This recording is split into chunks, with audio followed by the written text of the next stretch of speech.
Welcome back to a new post today. India is facing a situation of increase in agriculture prices in the future, and this is because of the restriction on exports by China on specialized fertilizers. Now there is going to be a rise in prices of food grains and agriculture products with regard to the rabi season of sowing, and that's because of the export restrictions of specialized fertilizers by China.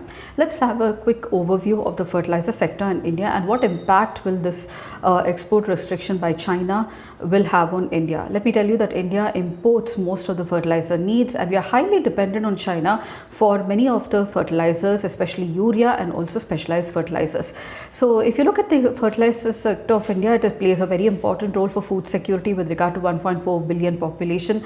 Despite being we are the second largest consumer of urea after China, the sector is marked by heavy government subsidies, significant import dependence, and also environmental challenge. The shift towards sustainable, efficient and domestic produce fertilizers is underway, especially the focus of the government of India.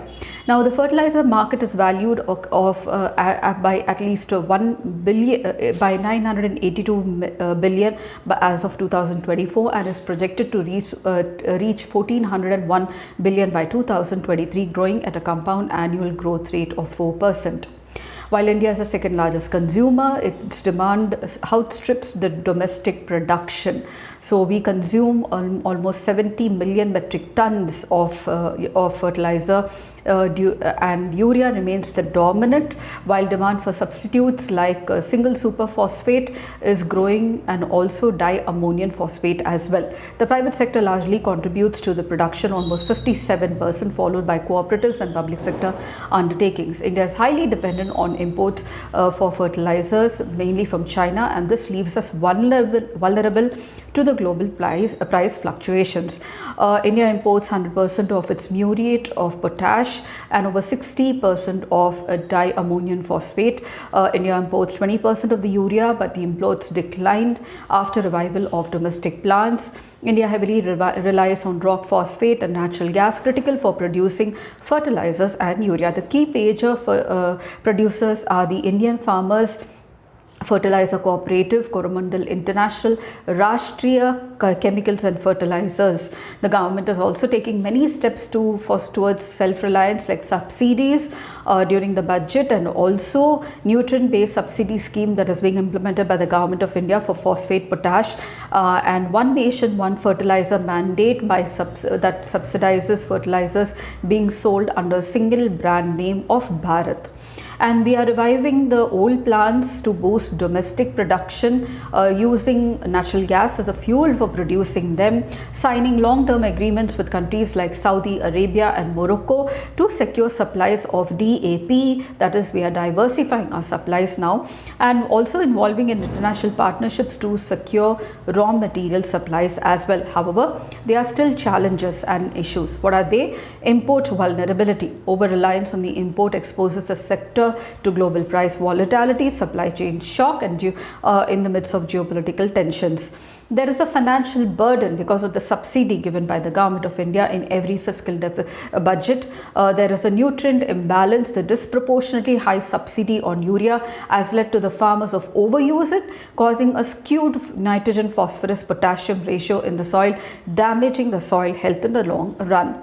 There is an environmental impact because of excessive use of chemical fertilizers, contributing to soil degradation, groundwater contamination, and nitrate runoff, reducing biodiversity and also causing pollution of the groundwater.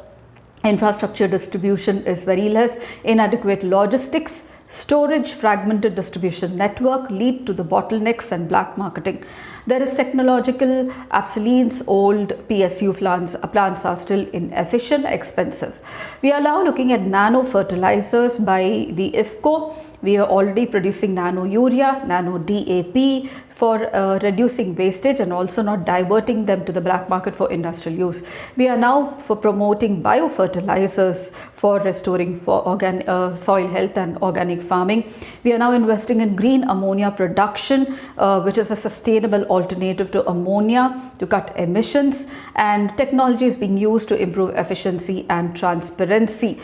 We are now tracking fertilizer movement on the real time using IFMS, that's Integrated Fertilizer Management System. We are checking the soil health with the use of soil health cards. We are now using drones for spraying of nano and water soluble fertilizers, and private sector is continuing to dominate the production with many companies focused on specialized sustainable fertilizer formulations. Now, looking at the specialized sector, now India is facing a potential increase of 10 to 15% because of the specialty fertilizers facing a price rise because of export restrictions by China. These include technical monoammonium phosphate TMAP and urea-based fluids like AdBlue from China. Now, in October, that's this month, China has suspended export of various fertilizers to meet domestic demand and manage production. The ban tightened the global market, creating immediate supply concerns for India, a major importer. India is heavily reliant on China for specialty fertilizers, with nearly all of the supplies coming directly or indirectly from China, and this dependence makes India extremely vulnerable to China's trade policies. Recent geopolitical tensions like Russia, Ukraine, Iran, Israel have heightened volatility and increased prices in global fertilizer market, further compounding the cost of imports for India. Fertilizer production is highly energy and intensive. Global surges in prices of key raw materials like natural gas, phosphate rock have pushed up manufacturing costs all over the world, including India. And issues like global logistics, shipping routes such as Red Sea crisis have led to heightened freight costs, long transit time for importing goods. This has an impact on the agriculture sector of India. How? Number one, high farming costs. Potential for reduced usage, therefore, could lead to lower crop yields, risk to soil health if there is decrease in balanced supply of fertilizers, and there will be a shift to conventional fertilizers, which may be effective only for specific crops and not all crops. So this is the impact of the export restriction by China on specialty fertilizers. A brief overview of the fertilizer sector in India. I thought these points are really helpful for you. If you did, please do like, share and subscribe, and don't forget to comment at the end of the video. I shall see you in my new post. Until then, it's very happy learning.